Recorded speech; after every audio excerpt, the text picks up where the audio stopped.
All right, here is my audience. Go. Hi everyone, thanks for coming. There's something that I'd like to talk to you about today that I'm not sure that everybody knows about, but that I feel pretty passionately about, so let's get started.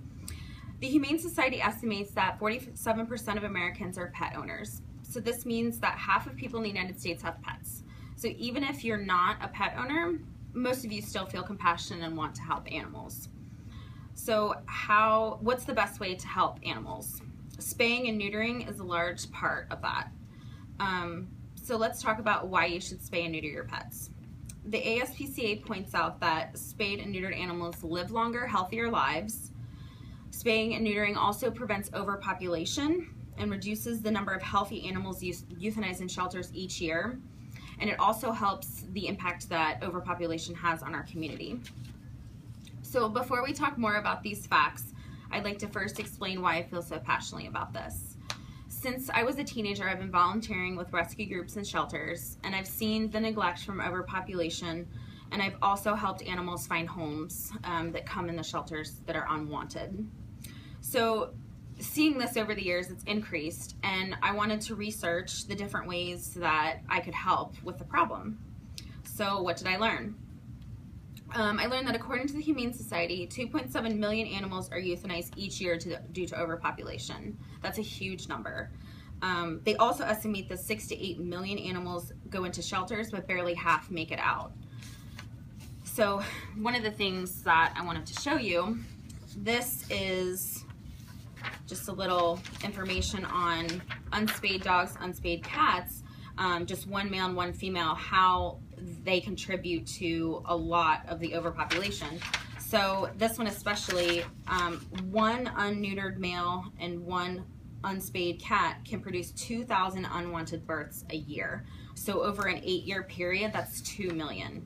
So if you spay one cat and neuter one male, what the impact actually will be. So I'll pass this around. So the effects of this are really widespread. By failing to spay and neuter pets, pet owners contribute to this number that we see.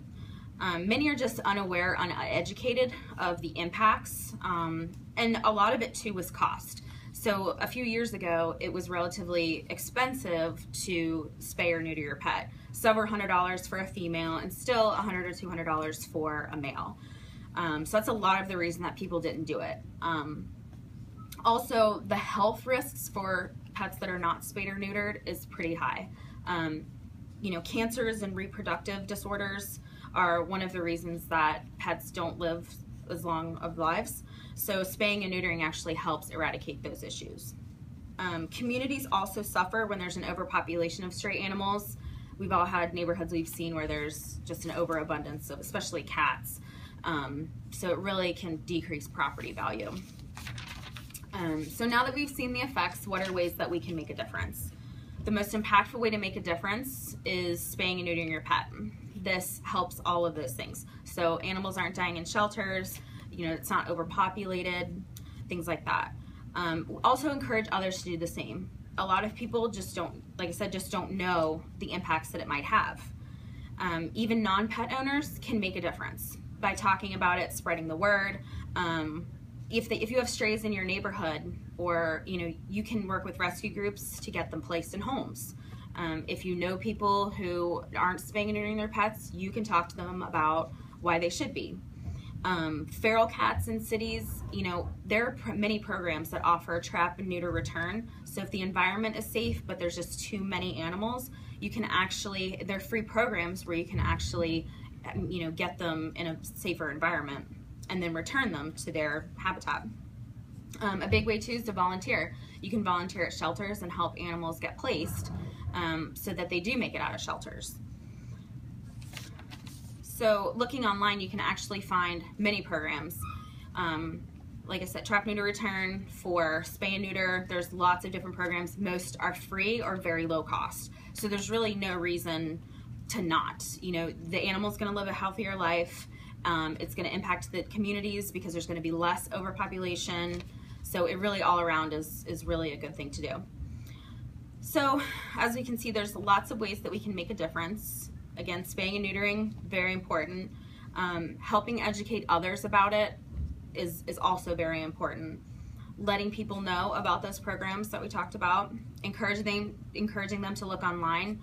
Social media is a huge outlet for rescue groups and shelters, and it also is a way to get the word out on all these programs. All of us can volunteer.